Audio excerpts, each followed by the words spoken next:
Hi everyone, welcome back to my channel. Today we are going to explore the Supabase Authentication, which is an open source alternative to Firebase. In this tutorial, you are going to understand the authentication of Supabase using the login informations of GitHub and how to log in your informations using email and password within the Java code. So let's go. The most important part in this step is to have a GitHub account. By login and password informations, you can enter the Supabase using your GitHub account.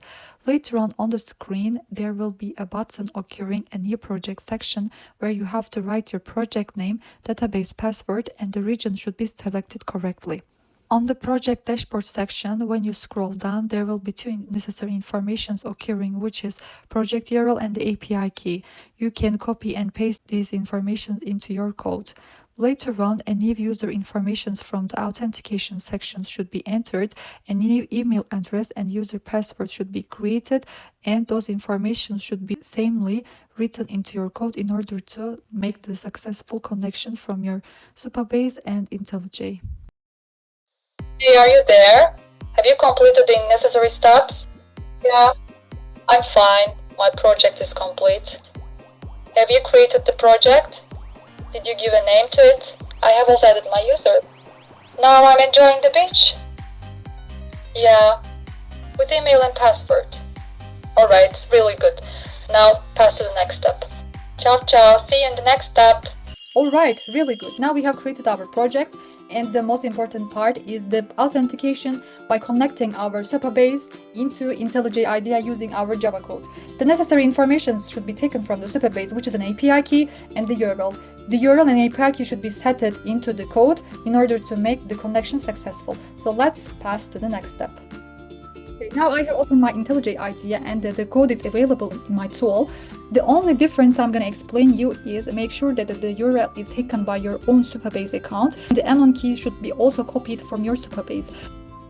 And later on in line 12, the string body, email information and password information should be filled also correctly. The user email that you have used in Supabase is the same, exact same information should be pasted into your code. So let's take our URL from Supabase.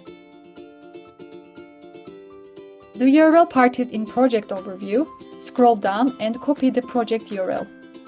And paste your URL into the line 8 Supabase URL. And the API key is anon public, pasting into our code. So this is a large amount of key information.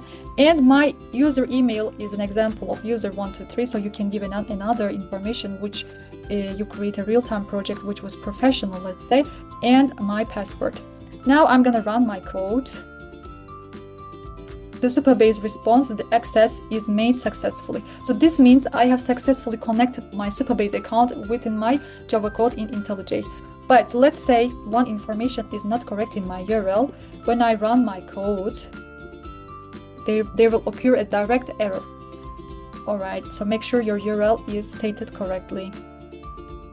So that was all. The authentication was made successfully within my IntelliJ and Supabase account. Thank you for watching. If you have any questions, please write into comments. Subscribe to my channel. See you. Bye.